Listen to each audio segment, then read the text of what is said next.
à la servitude pénale à perpétuité pour vol à main armée, à la servitude pénale à perpétuité pour association des malfaiteurs, faisant application de l'article 7 du Code pénal militaire, prononcer une peine unique, celle la plus forte, soit la servitude pénale à perpétuité.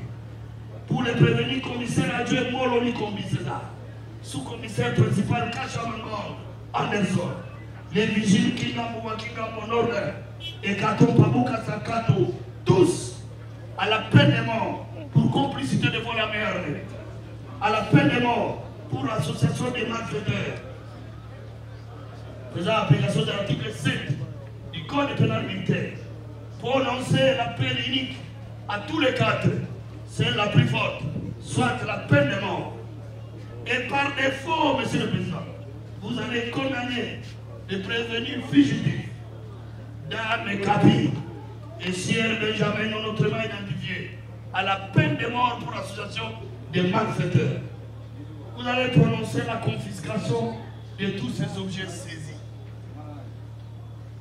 Vous allez recevoir l'action civile et la déclarer fondée et condamner en conséquence les prévenus au paiement des dommages et intérêts au bénéfice des parties civiles Rambank SA et la dame Bijouridor, et ce, à la hauteur des préjudices subis. Ou votre auguste tribunal les condamnera à toute autre peine,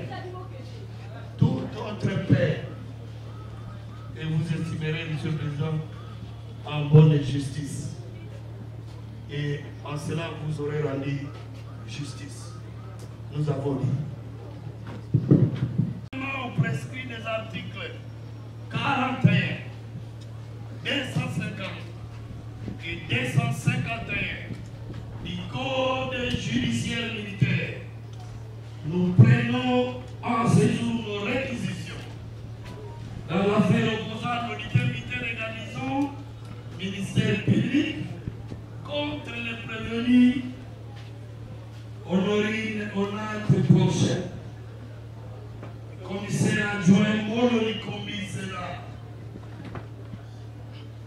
et sous-commissaire principal Kachamangon Anderson,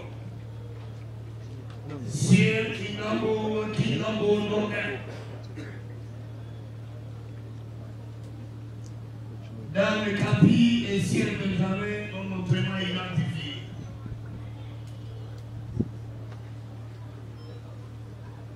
Ils se sont rendus coupables du terrorisme, de vol à main armée, association des malfaiteurs au préjudice de la Ramba et Bijouridor. Il vient donc de les juger au regard des faits ci-après. Monsieur le Président, Monsieur les juges, les faits de la présente cause sont restés constants et peuvent se résumer comme suit. Kinshasa, la capitale de la République démocratique du Congo, a été saisie d'effroi et a vécu une matinée sous tension le jeudi 16 octobre 2025 aux environs de 9 heures. En effet, Monsieur le Président, à la place Victoire, au cœur de la ville, un braquage spectaculaire lié à la Ramba. Pas une tentative, mais nous disons un braquage. Pas une tentative comme certaines langues le disent. Et cela, Monsieur le Président, par le biais de ces braquages,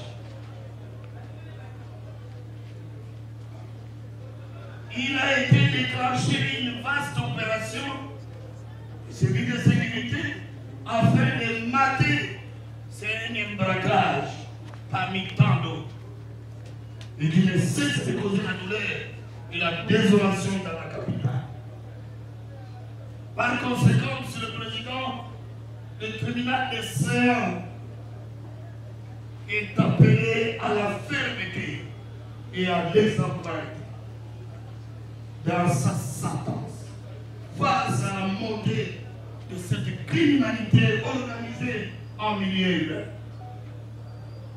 Monsieur le Président du juge, nul ne doutera désormais que l'intraitable, la prévenue Honorine Porcher, il reçoit instantanément et le chef de bande est impliqué dans les pires drames que la Rambanque, ses clients et ses partenaires ont vécu ce 16 octobre 2025. Il est de notre devoir, Monsieur le Président, d'éclairer votre antenne, votre tribunal sur les circonstances du braquage et sur le rôle de chacun de prévenu. Monsieur le Président du Stade juge, dans une vidéo issue des caméras de surveillance de la Raoban, on y voit une femme habillée tout en noir, en pleine opération de braquage, face aux agents de la banque et aux clients. Elle est munie d'un jouet en plastique sous forme d'une arme de guerre. Braquant ainsi clients, agents au sein de cette banque, les menaçant de mort, les tenant au respect, jusqu'à leur donner de se coucher à main de l'essai, à couvert. Les images sont éloquentes. Monsieur le Président du Sénat juge, dans ce laps de temps, en opération commando, nous le disons, la prévenue Honorine Onate Porcher avait réussi à effectuer un saut. Il a effectué un saut et atteindre le deuxième rôle où la guichetière Dame Bénédicte Tchoma sera trouvée au couloir et braquée immédiatement. Sous la menace et la crainte de la mort par les jouets, sous forme d'une arme utilisée, une importante somme d'argent évalué à 10 500 $ américains et quelques francs congolais lui ont été dépossédés. Monsieur le Président du Stade des juges, ainsi le gérant Chibawa, le gérant de la Rambanque, alerté dans son bureau par une nettoyeuse de la présence de criminels dans l'enceinte de la banque. Il déclencha la sonnerie d'alarme au service de sécurité. Monsieur le Président du Stade des juges, qui peut l'empêcher pêche. Ainsi, d'une part, le prévenu commissaire adjoint Molo Likobi, Cédar, ainsi que le sous-commissaire principal Kachamagong Anderson, chef de poste de nom, chef de poste de pacotille, des noms tout simplement, posté à l'entrée principale de la Rambanque, Victoire. Les deux ont excellé par un comportement de figurants. Voilà le terme qu'il faut utiliser pour eux. Sont des figurants. Laissant l'accès à la banquette, l'accès tout libre, sont des figurants, c'est là. Monsieur le Président du Sénat juge, d'autre part, le le vigile Katon Pamukasa Kato, après avoir vu la braqueuse, lui tourna les dos, laissant libre son passage, et son coéquipier Kindamo, Wakindamo, pris de panique, s'était soustrait pour ôter son uniforme de service auprès des voisins. Monsieur le Président, Monsieur le juge, alors que Sieur Benjamin, motard de son départ, ayant transporté la prévenue Honorine poche du flat hôtel jusqu'au lieu de crime, étant à l'extérieur de la banque et monté en marche, fit précipiter les fouilles par un coup de feu retenti et tiré par les mains de la police militaire. Abandonnant ainsi la braqueuse à son propre triste sort, et la braqueuse, Monsieur le Président, étant incapable de quitter l'enceinte de la banque, trouva refuge dans un coin de sa cachette, où elle sera appréhendée par les services. Voleuse, avec son sac contenant des fonds, elle a été volée aussi. Elle sera interceptée et remise aux forces de sécurité du pays.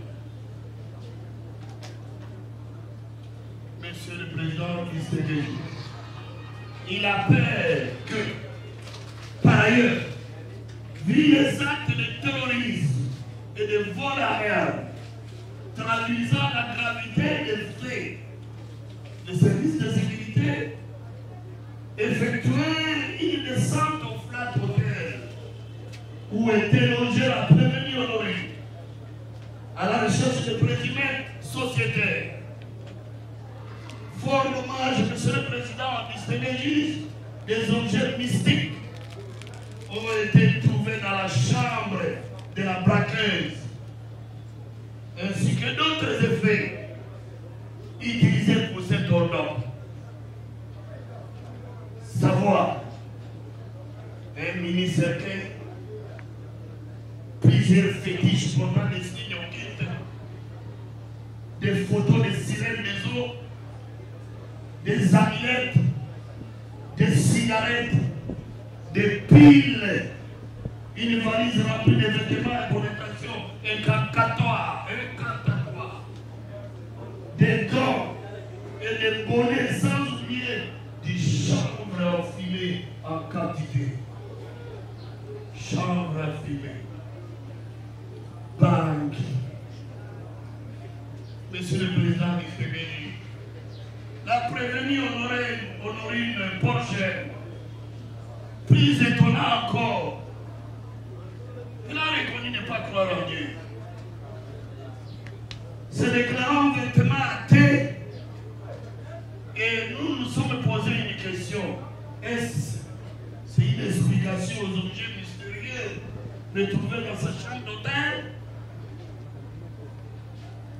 C'est une question que nous posons jusqu'aujourd'hui. Nous lui concédons tout cela, mais nous lui disons de choisir la vie afin qu'elle vive, elle et sa famille, elle et sa postérité. Il doit choisir la vie.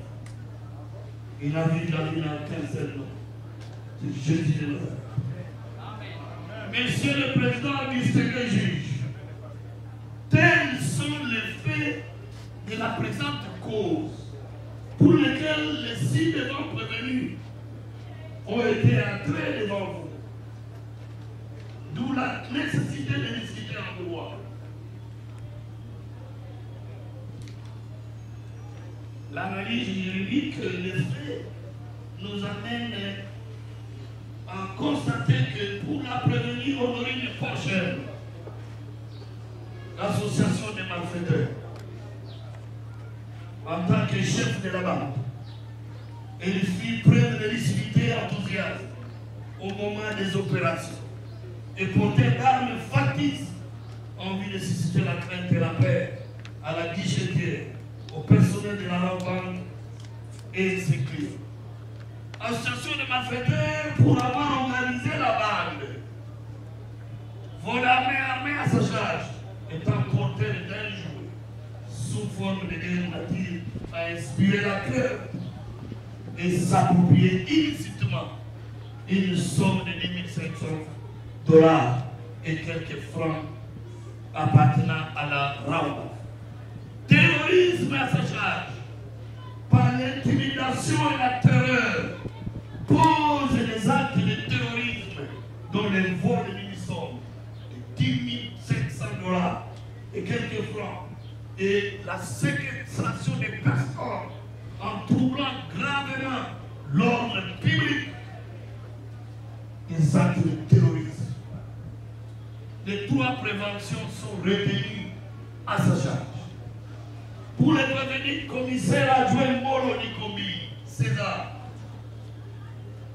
l'association des malfaiteurs, pour avoir facilité les opérations en adoptant une attitude d'inaction alors qu'il est censé sécuriser la banque.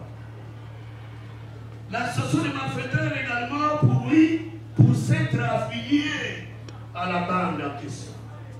Les simples faits de les affilier.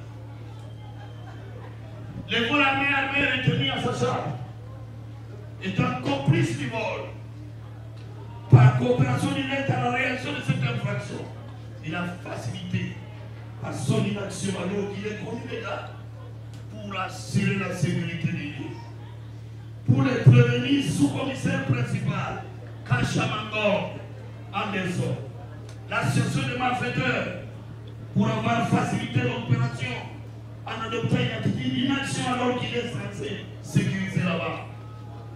L'association des malfaiteurs, pour s'être affilié à la banque.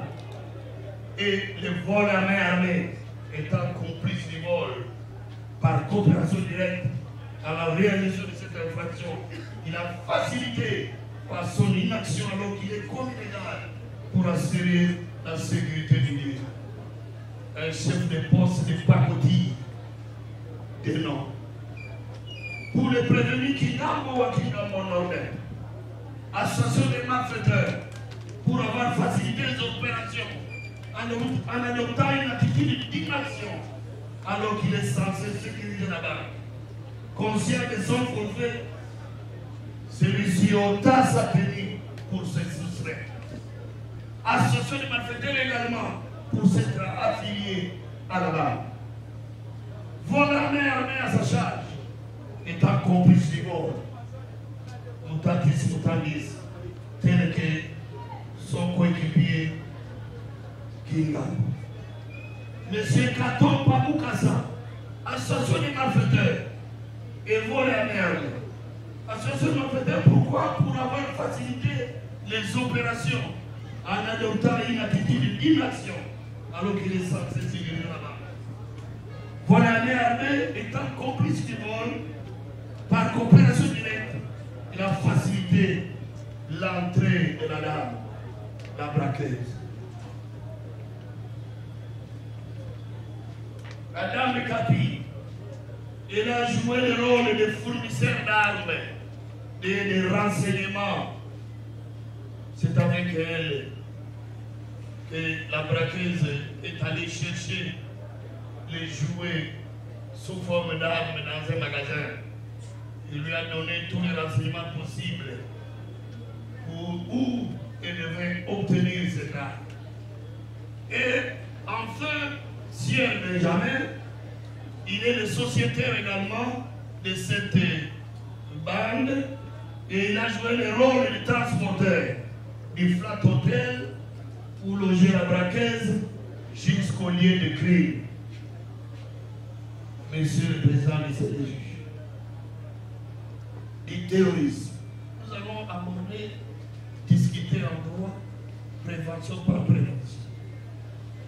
En effet, l'article 157 du Code pénal militaire dispose ceci: constitue les actes de terrorisme lorsqu'elles sont en relation avec une entreprise individuelle ou collective et ont pour but de troubler gravement l'ordre public par l'intimidation ou la terreur les infractions suivantes. Les atteintes volontaires à la vie ou à l'intégrité physique de la personne, l'enlèvement et la séquestration de la personne ainsi que le détournement d'aéronefs, de navires ou de tout autre moyen de transport. Les vols, extorsion, destruction, dégradation et détérioration. La fabrication, la détention, le stockage, l'acquisition et la cession des machines, engins meurtriers, explosifs ou autres armes biologiques, toxiques ou de guerre. Constitue également, M. le Président, Mr. le Juge, un acte de terrorisme lorsqu'il est en relation avec une entreprise individuelle ou collective ayant pour but de troubler gravement l'ordre public par l'intimidation ou la terreur. Les faits d'introduire dans l'atmosphère, sur le sol, dans les sous-sols ou dans les eaux de la République, une substance de nature à mettre en péril la santé de l'homme ou des animaux ou des milieux naturels. Et 158. Quels sont les éléments constitutifs de cette infraction? 3 éléments essentiels sont requis pour la répression des actes terroristes visés par les législateurs congolais. En l'occurrence, les auteurs de faits punissants.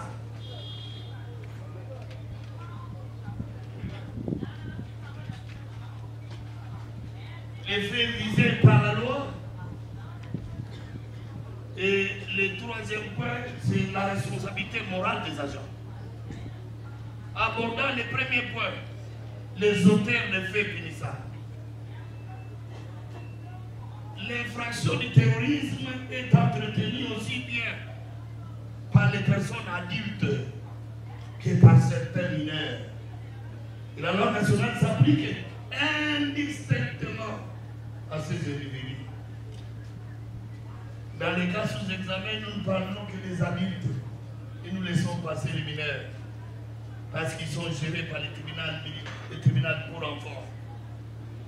Les personnes adultes, Monsieur le Président, peuvent être militaires ou civils de nationalité congolaise ou étrangère et agissant individuellement ou en groupe. En parlant d'une entreprise individuelle ou collective qui réalise isolément son forfait ou en participation criminelle, soit comme auteur matériel, soit comme auteur intellectuel, c'est-à-dire instigateur, celui qui recrute les exécutants des actes terroristes, celui qui finance ou offre quelconque moyen de réalisation. En termes clairs, les actes terroristes peuvent être commis soit par un individu, soit par un groupe d'individus adultes. La position légale à l'égard des mineurs, nous la laissons, Monsieur le Président. Nous épargnons votre tribunal parce que les mineurs sont régis par autres dispositions. Et le code judiciaire militaire, en son article 114, il dispose que les juridictions militaires sont incompétentes à l'égard des personnes âgées de moins de 18 ans. Quels sont les faits visés par la loi lorsqu'on poursuit quelqu'un pour terrorisme? C'est le deuxième point. Les actes de terrorisme en droit congolais, les centaines congolais qui organisent la loi militaire, Monsieur le Président, ils sont considérés comme des infractions des droits communs commises dans certaines circonstances et pour certains motifs qui sont définis par les textes de la loi. Les législateurs congolais qui organisent également la loi militaire s'inscrivent globalement dans cette logique en énumérant par les actes terroristes beaucoup de faits punissables inspirés du droit, notamment du droit commun et du droit militaire, et d'autres faits spécifiques inspirés du droit international. Le droit militaire considère la fabrication, la détention, le stockage, l'acquisition et la cession des machines, engins, meurtriers, explosifs ou autres armes biologiques toxiques de guerre.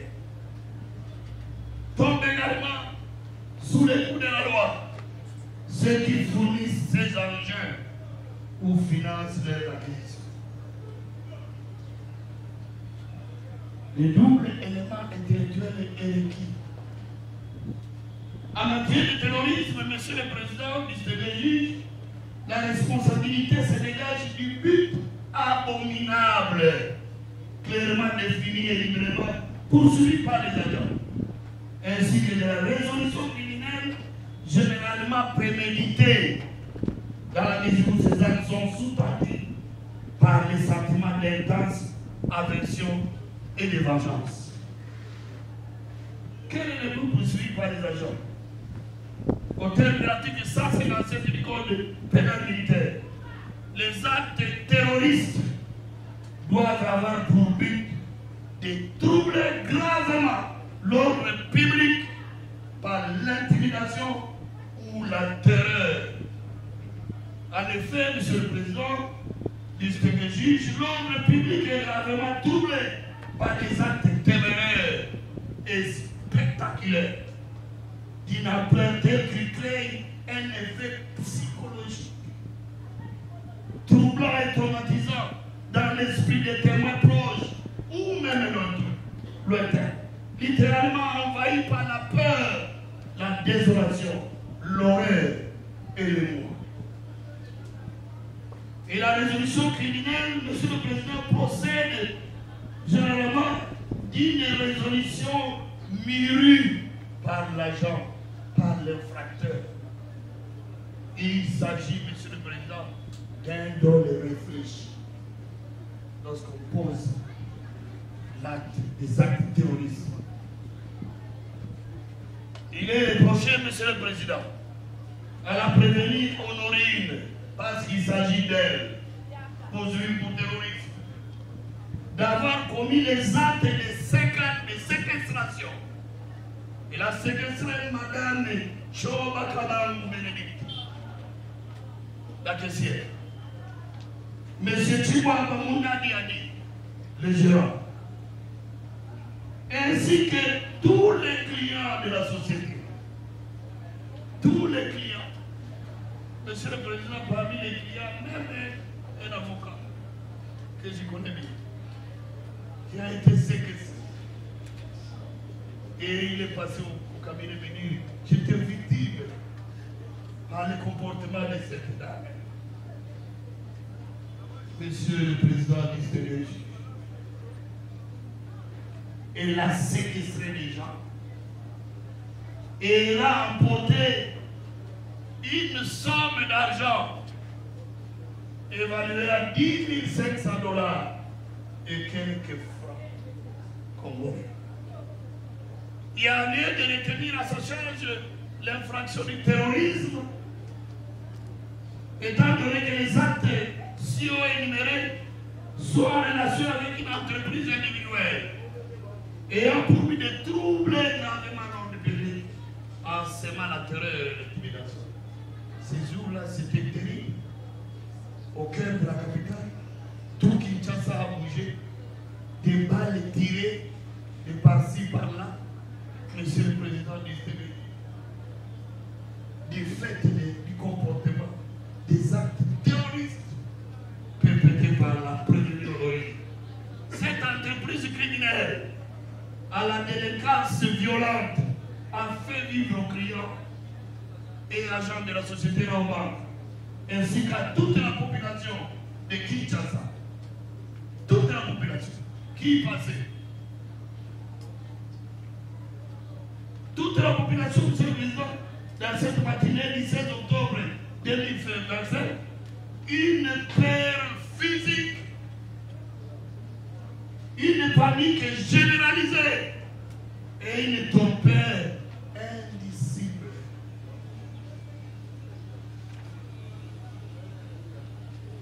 Vous allez retenir, Monsieur le Président, cette prévention à charge de cette prévenue lorsque vous allez vous retirer. du vol à main armée. Cette infraction est prévue et sanctionnée par les articles 79 et 81 bis du Code pénal ordinaire livre 2. C'est donc une infraction qui réunit en elle tous les éléments constitutifs du vol simple auquel il faut ajouter cette circonstance aggravante et réelle, les ports d'armes. En effet, Monsieur le Président, distingué juge, l'article 79 définit le vol. 79 du Code pénal ordinaire définit le vol comme étant la soustraction frauduleuse de la chose d'autrui. Il résulte de cette définition que cette infraction comprend un acte matériel de soustraction, une chose susceptible de vol et l'intention frauduleuse. L'acte de soustraction, celui-ci, cet acte-là, demeure l'élément caractéristique du vol. Il est constitué lorsque la chose passe de la possession du légitime détenteur dans celle de l'auteur de l'infraction. Allez ainsi et contre les prix du prédit. Ainsi, Monsieur le Président, pour soustraire une chose, il faut la prendre, la subtiliser, la dissimuler, l'enlever, l'appréhender, la ravir à son légitime possesseur, la dégarnir méthodiquement. Et dans les cas sous examen, constitue l'acte de soustraction le fait d'avoir ravi à son propriétaire Raobank S.A. la somme d'argent repris dans notre libéré de prévention, 10 700 $. Et quelques francs. Quelle est la chose susceptible de vol?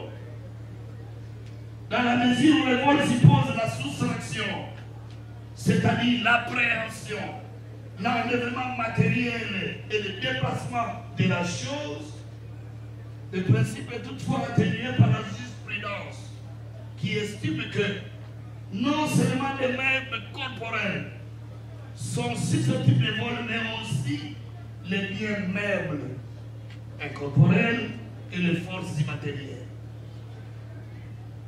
Dans les cas sous-examen, une somme de 10 500 $ américains et quelques francs congolais appartenant à la société Raobank SA ont été emportés par la braqueuse, l'intraitable, la prévenue Honorine Onate Pocher. Et l'intention frauduleuse. Pour qu'il y ait vol au sens de la loi, il suffit que l'agent s'empare de la chose comme propriétaire alors qu'il sait qu'elle est à autrui et que le propriétaire n'y consent pas. Et dans la présente cause, Monsieur le Président, distingué juge, les prévenus avaient bel et bien connaissance que l'agent soustrait était la propriété d'autrui.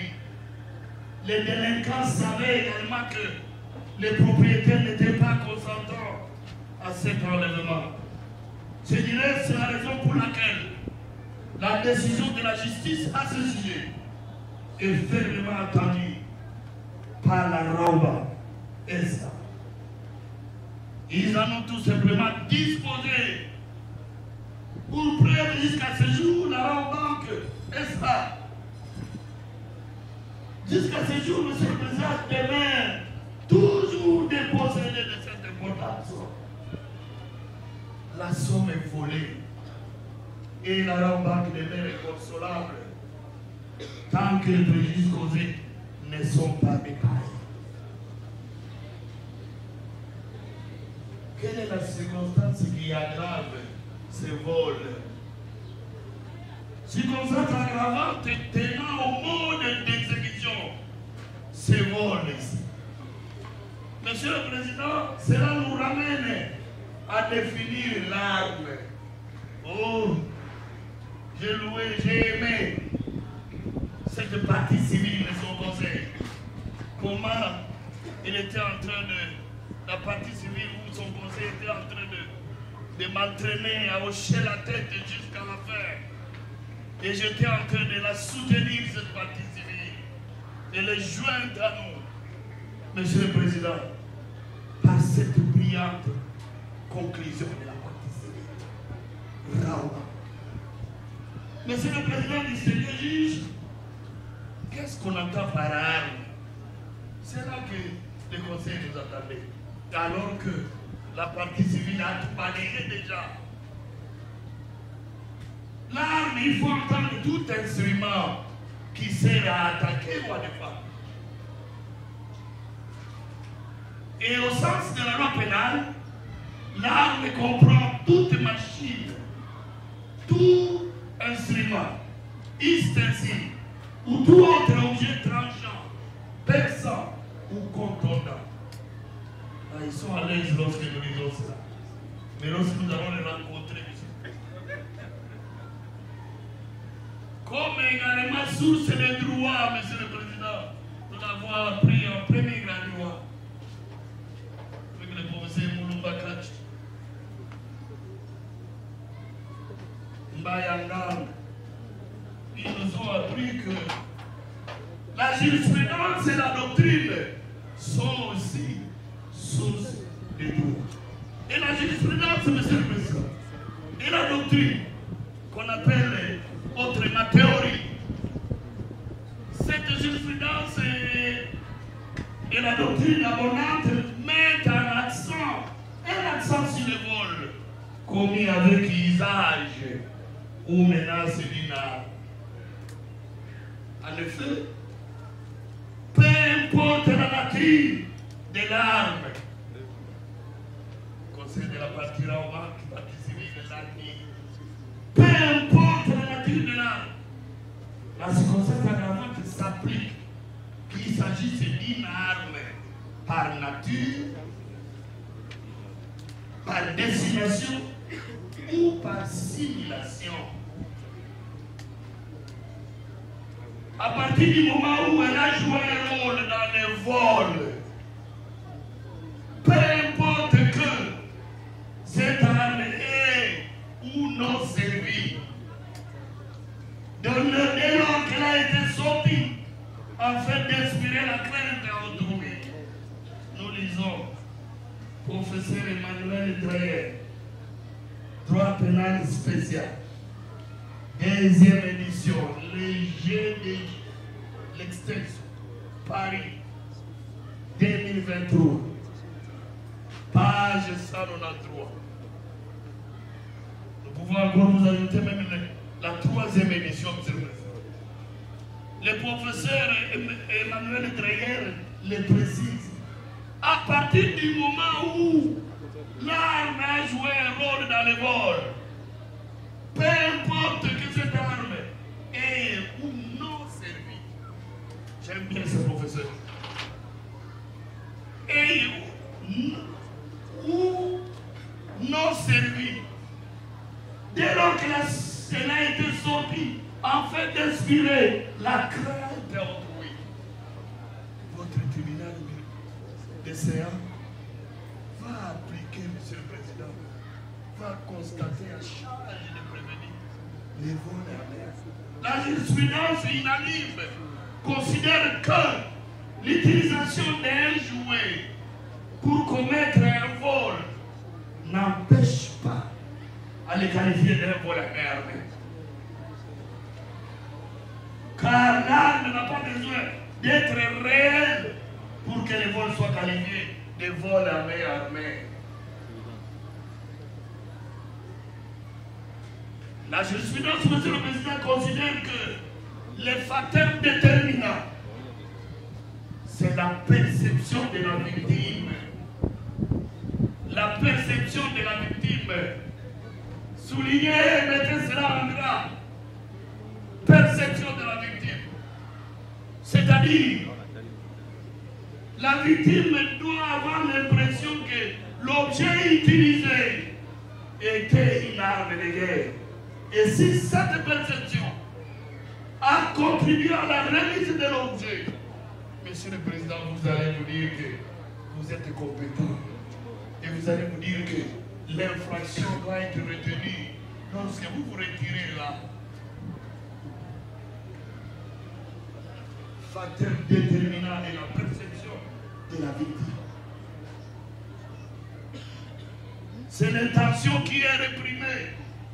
C'est-à-dire de récupérer la chose d'autrui et la braquer par un jouet en plastique sous forme d'art. Et la perception de la victime dans cette peur, dans cette crainte, avec des mots, des consignes, des mots d'ordre, une autorité sur elle, un commandant. Monsieur le Président, veux-tu mourir?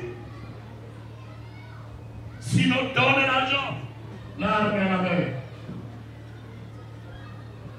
En toute hypothèse, Monsieur le Président, la jurisprudence, voilà une circonstance aggravante réelle, inhérente au vol, qui se communique donc au compteur et aux complices qui sont là. Même s'ils n'en étaient pas informés. Nous avons lu dans Cassation Crime, 1er janvier 1985, le bulletin numéro 09, cité par Emmanuel Drayer. Vous pouvez toujours consulter, nous vous donnons même 3 jours. Et la troisième gestion est prête, elle est déjà là aujourd'hui. Il y a lieu, Monsieur le Président du juge, de noter dans les cas sous-examen, la prévenue Honorine Onate Pochel avait fait éruption dans l'enceinte de la Bramba, Victoire, munie d'un jouet en plastique, sous forme d'une arme de guerre, et a mis tout le monde au respect. Lorsque je suis à la maison, Monsieur le Président, je vois une vidéo là que je vous ai envoyée. Cette vidéo, je vois, Monsieur le Président, tout le monde à couvert, couché. Et je vois un vigile debout. Je le vois debout, ce vigile toujours. Un vigile debout, et tout le monde à couvert, mais lui seul est debout. Moi je me dis, mais comment cette image je ne l'avais pas déposée au tribunal? Un vigile debout, les frères. Debout seul. Monsieur le Président, sous forme d'une arme de guerre, et il a mis tout le monde au respect, en tenue noire et cagoulé. Cagoulé, c'est le préparatif du départ. Comme nous avons dit, les préparatifs, le chemin du crime. Elle s'est présentée devant la guichetière, Madame Bénédicte Choba, la menaçait de mort en ces termes. Veux-tu mourir? Sinon, donne l'argent. Dans la crainte et la peur de la mort. Choba Bénédicte plaça 10 500 $ américains, quelques francs congolais, dans les sacs de la prévenue. Elle-même aussi, elle a joué le rôle de compléter dans son sac. Elle a complété. Honorine Pochel, Monsieur le Président du CDJ, qu'entend-on par l'arme par simulation? Une arme par simulation désigne tout objet. Ah, voilà la suffisance, comment c'est déjà résolve. Tout objet. Et le professeur ouvre la parenthèse et dit, ou geste, ou mise en scène, l'arme par simulation, faisant croire à la présence d'une arme réelle, tout objet. C'est le professeur qui... Un jouet réaliste, il met dans une poche mimant une arme. Monsieur le Président, vous imaginez qu'une main dans une poche en train de mimer comme si c'était une arme. On l'assimile à une arme par simulation. ou encore des paroles menaçantes. Si je reconnais l'armée, les paroles menaçantes sont assimilées à une arme par assimilation. La civilisation est abonnée, dévolue d'ailleurs. Si on est à Kalmouroubaza, on doit être en retard. Et si on est dans la capitale, on doit être à temps, contemporain aux armes. Et il faut dire la jurisprudence interlocale en cette matière, en effet, la Cour de cassation française, plusieurs fois confirmé que l'emploi d'une arme factice, on l'appelle arme factice, ou l'assimilation d'une arme suffit à caractériser la circonstance aggravante du vol avec arme, dès lors que la victime a pu croire à l'existence d'une arme réelle. Crime, le 8 janvier 1997, un individu braque un pistolet en plastique, vole armé avec confirmé. Vous allez lire, vous demander des livres, et nous allons vous donner encore la troisième édition. Monsieur le Président, la raison juridique ou la motivation, le fondement juridique, c'est lequel? Ce qui est sanctionné, ce n'est pas seulement le danger réel, mais aussi le danger ressenti. Voilà ce qui est sanctionné. Ressenti par qui? Par la victime. Et la victime, c'est danger ressenti. Et la gravité de la menace est utilisée pour obtenir les biens. Donne ou tu meurs. Ce n'est pas viol, non. C'est du mensonge. Il y avait un viol là. Il n'y avait que les vols à mer. Il n'y avait pas de viol, les viols. Donne ou tu meurs. Et même les vigiles ont confirmé. Les vigiles, cette fois-là, ont confirmé, ils ont dit, c'était des menaces très graves, imminentes. On ne pouvait pas laisser à quiconque en train de regarder, savoir si c'est quelle arme s'agitait. De quelle arme? Tout le monde, Monsieur le Président, la vidéo, nous l'avons vue. Monsieur le Président, les témoignages choquent de la guichetière, Madame Ichomba Bénédicte. Quel est son témoignage à l'audience ici? Elle a dit ceci: arme à la main, donne l'argent ou tu meurs. Voilà le témoignage choc. Arme à la main, donne l'argent ou tu meurs. Elle sait. Quand ton complice, commissaire adjoint Molo Likombi, César, sous-commissaire principal, Kachamangon Anderson, et les deux vigiles, Kingambo Kinamonombe et Katon Pabouka Sakato, alors qu'ils sont censés sécuriser la banque par leur inaction, ils ont facilité l'accès de la braqueuse pour réaliser leur forfait. C'est en cela que nous les avons attirés tous. Même si notre parti lié à nous, cette partie-là qui ne vient que postuler pour les intérêts privés, je l'ai suivi cette partie et s'est réservée. Elle s'est réservée tout doucement, sans citer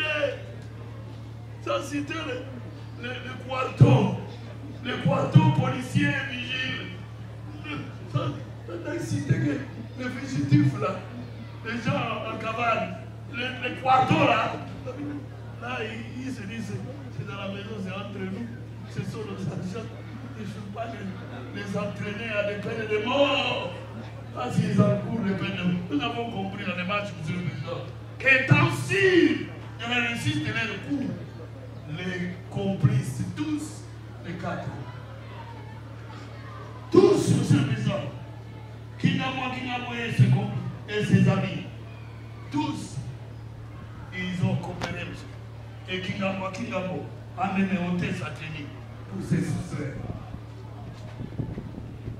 ce comportement doit être sanctionné. Et ce comportement raisonnable, on retire ces gens comme des complices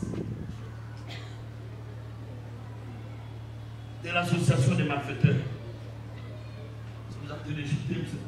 Cette infraction est prévue et punie par les articles 156, 157 et 158 du Code pénal ordinaire livre 2. En effet, l'article 156 précité dispose toute association formée dans le but d'attenter aux personnes ou aux propriétés est une infraction qui existe par le seul fait de l'organisation de la bande dès lors qu'elle s'est organisée. L'association de malfaiteurs est retenue. Et l'article 157 est ajouté. Les provocateurs de cette association, les chefs de cette bande et ceux qui y auraient exercé un commandement quelconque seront punis de mort. Et l'article 158 dispose tout autre individu faisant partie de l'association et ceux qui auront sciemment et volontairement fourni à la bande des armes, munitions, instruments d'infraction seront également punis de mort. Actions concertées. La dame, la prévenue Paul Cholory, en contact permanent avec la dame Capi et sur les réseaux sociaux, son amie de longue date. La dame Honorine Porchel, en contact permanent avec son motard. Monsieur le Président, viens me prendre, tu m'amènes à tel endroit et monter en marche. Il savait. Le but poursuivi, Monsieur le Président, est d'attenter aux personnes ou aux propriétés. Attenter, c'est commettre une entreprise, une activité criminelle contre une personne ou contre ses biens. Le rôle de chaque société doit être connu pour que l'infraction d'association de malfaiteurs soit réprimée. Monsieur le Président, nous en avons déjà dit, pour vous épargner de ces détails, les rôles de chacun. Le leader est là, le chef de bande, la braqueuse, le traitable, Honorine de Porcher. Et chacun a joué son rôle. Et enfin, l'élément moral de cette infraction d'association de malfaiteurs, Monsieur le Président, il découle de la volonté de finalisation dégagée par les agents en vue de la réalisation de leur but criminel. Et c'est d'assumer avec conscience les rôles assignés à chacun des membres. Dans le cas sous-examen, les 5 prévenus constituent de l'association de malfaiteurs. Monsieur le Président, tel que nous l'avons exposé, tel que nous l'avons dit, chacun jouera son rôle.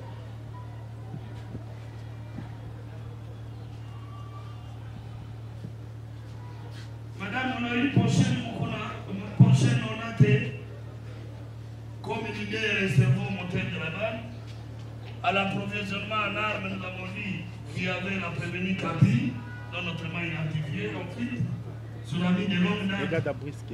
Et elles interagissent sur votre principal pour terrorisme, à la servitude pénale à perpétuité, pour vol à main armée, à la servitude pénale à perpétuité, pour association des malfaiteurs, faisant application de l'article 7 du Code pénal militaire, prononcer une peine unique, celle la plus forte, soit la servitude pénale à perpétuité.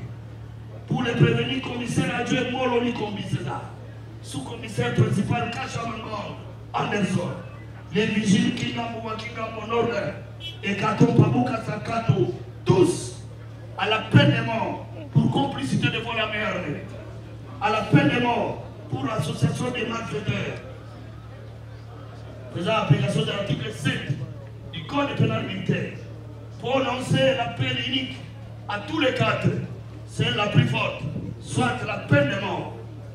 Et par défaut, Monsieur le Président, vous allez condamner les prévenus fugitifs Dan Kabi et Sierre Benjamin non autrement identifiés à la peine de mort pour association de malfaiteurs.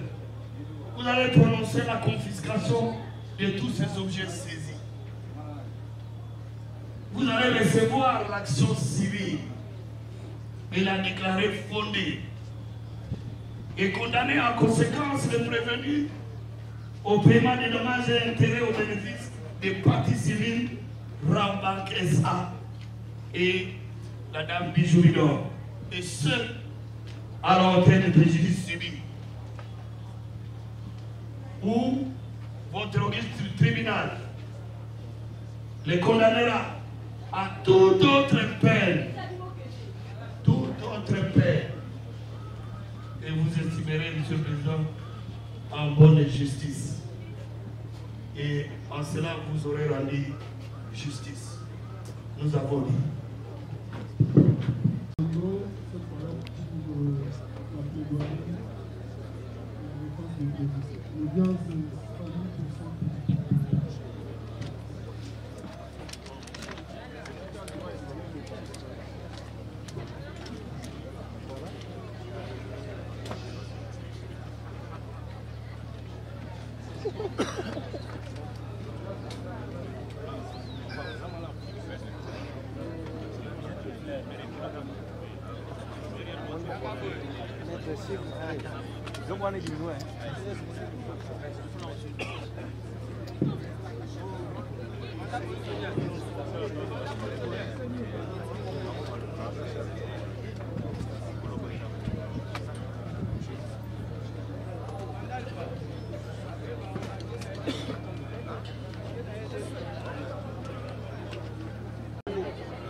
Peine de mort. Il y a la peine de mort.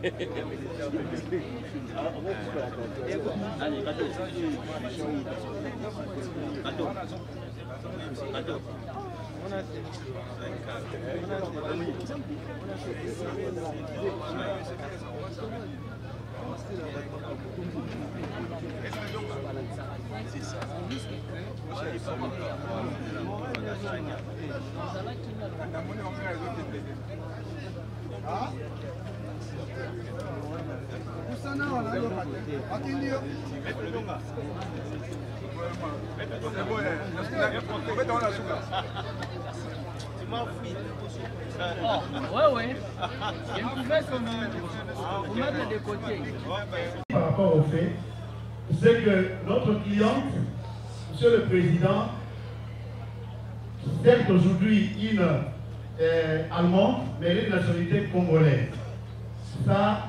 Cette précision va trouver son intérêt dans les lignes ou dans les phrases qui vont suivre.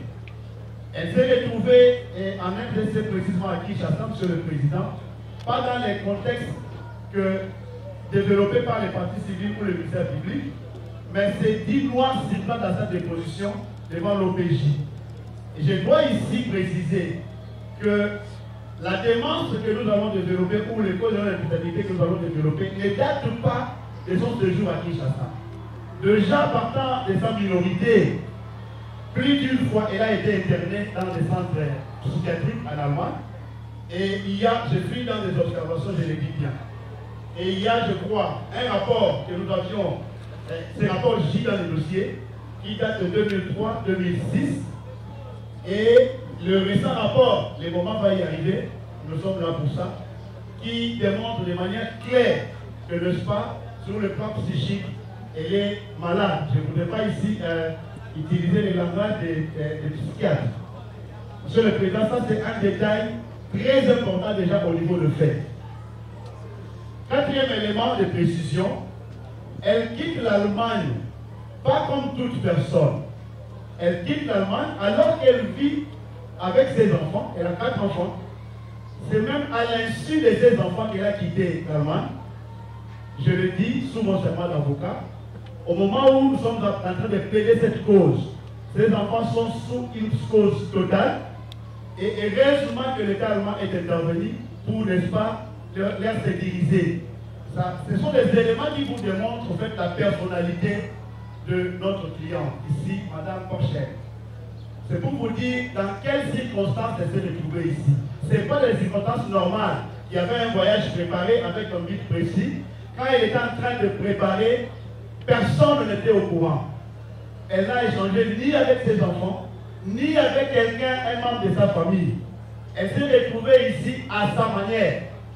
Et elle vous l'a dit ici tantôt, ce n'était pas sa première fois pour arriver à Kinshasa.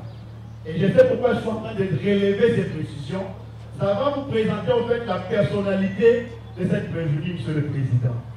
Elle arrive à Kinshasa, effectivement, elle quitte Francfort le 11 octobre. Le 12, elle est à Kinshasa.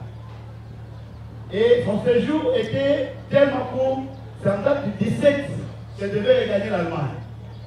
Ce que je dis, c'est vérifiable dans les procès verbaux qui gît dans les dossiers et que le ministère public n'a pas voulu lire pour des besoins qui lui sont propres. C'est le 17 qu'elle devait quitter Kinshasa pour regagner son pays.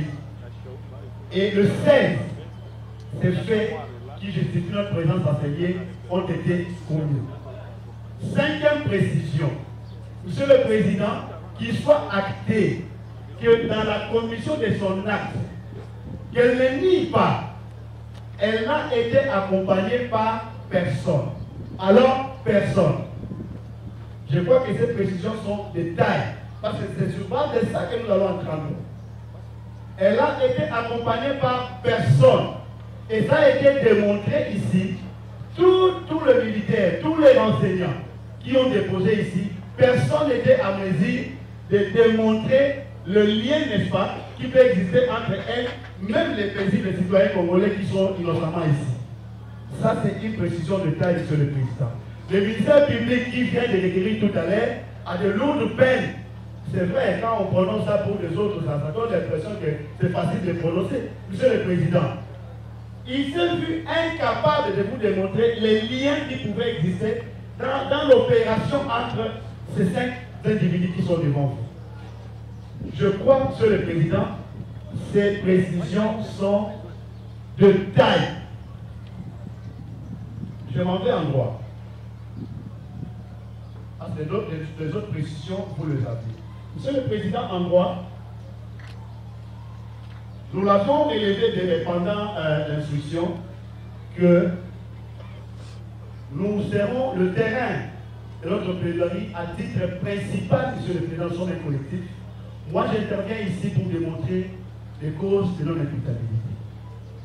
Après ma plaidoirie avec l'autorisation de votre tribunal, vous pourriez accorder la parole à mon estimé confrère qui pourra me compléter sous un autre aspect juridique. Et les troisièmes confrères qui interviendront, ça sera pour disposer. C'est ça la stratégie que nous avons essayé de mettre en place pour ne pas surprendre le tribunal lorsque je vais terminer mon intervention et ça ne donne pas l'impression que nous avons fini, mais il y a des confrères qui seront après moi.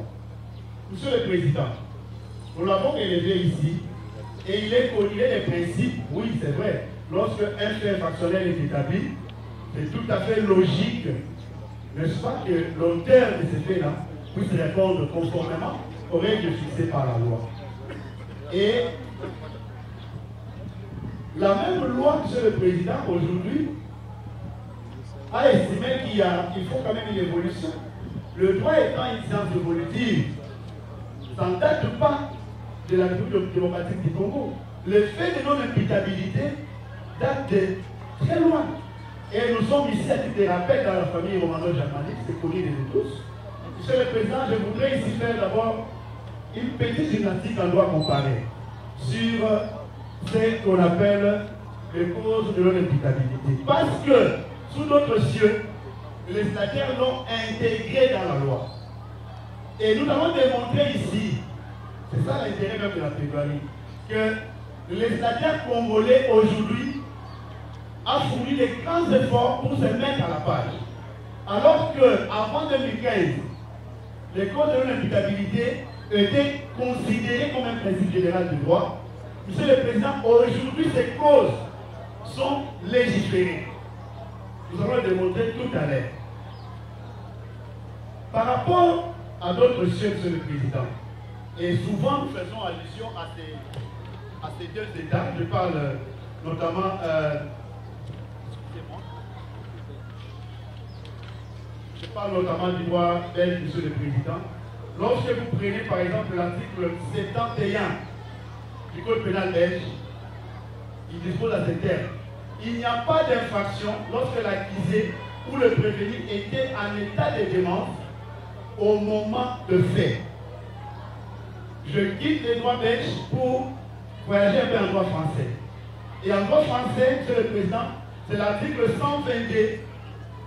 122-1 alinéa 1er qui dispose à ces termes: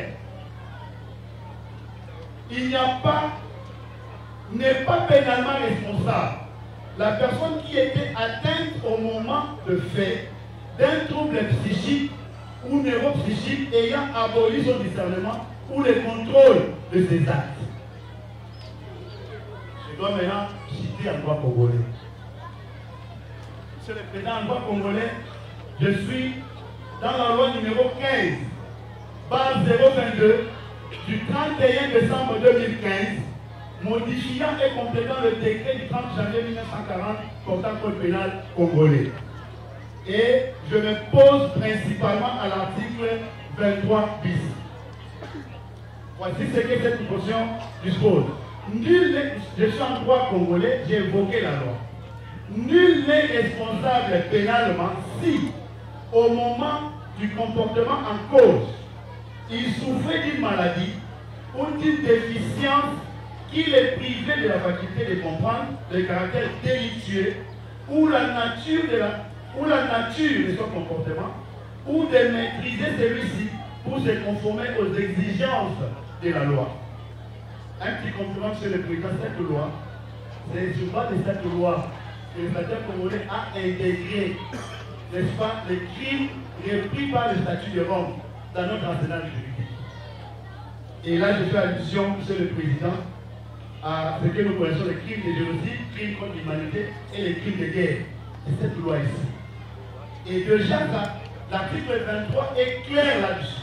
Pourquoi je pose ces fondements? Je pose ces fondements parce que lorsque je vais développer les autres aspects, vous allez vous rendre compte que le schéma ou le chemin est déjà balisé.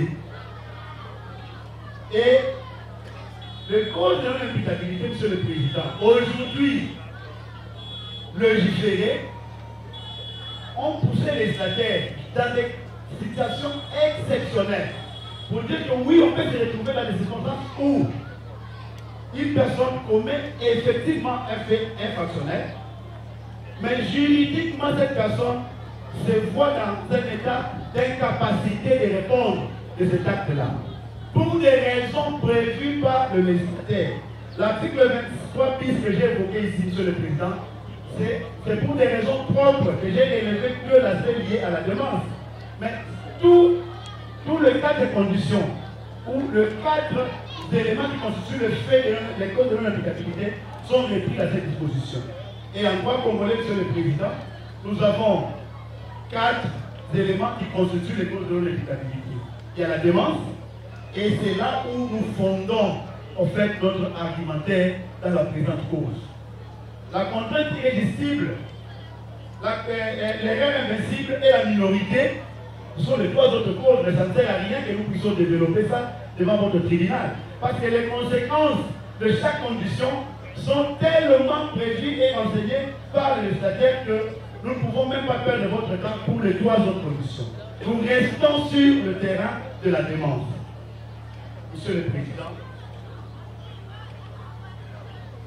nous devons alors nous poser la question de savoir, Monsieur le Président, qu'est-ce que nous pouvons attendre par demande? Au sens du droit pénal, la demande désigne toutes les formes de l'aliénation mentale.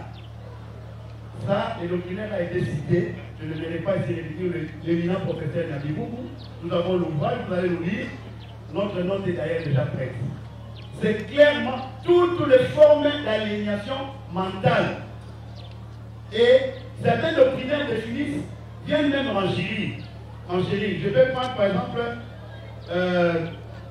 Bardenant Poro qui dit ceci: la démence désigne tous les états où le jugement est manifestement troublé par des altérations importantes de la perception et des associations d'idées. Ils vont au-delà de la description, n'est-ce pas, donnée par le professeur Yadibungu. Il y a notamment le doctrinaire Moïse Haddad et Michel Benezek, qui pourraient définir la démence comme tout désordre pathologique grave qui aliène les facultés de discernement et de contrôle de celui qui en est atteint. Plus loin, Monsieur le Président, il y a un doctrinaire, un juge très célèbre, au nom de Berton, prêtre et président du tribunal de haute instance en Angleterre, au XIIIe siècle. Il a défini le malade mental plutôt comme celui qui n'est pas conscient de ses actes, qui souffre des désordres psychiques et des ondes intellects et qui n'est pas loin de la tête. Je vous dispense des autres doctrinaires, je prends au nom des 5 qui sont réfléchis sur le même aspect, Monsieur le Président. La question de droit qu'il faut se poser ici, quels sont les effets de la démence? Lorsqu'on évoque la démence, ça produit quel effet en droit? Monsieur le Président, la réponse est simple, c'est l'irresponsabilité de cet auteur-là. Parce que le législateur, comme j'ai évoqué la loi tantôt ici, comme doctrine et jurisprudence, sont d'accord que ne peut répondre pénalement qu'une personne qui a toutes ses facultés en place. La grande question maintenant est de savoir, Monsieur le Président, ça a été dit par mes décisionnaires confrères, mais de manière tordue. Il y a des conditions. Au regard de la commission,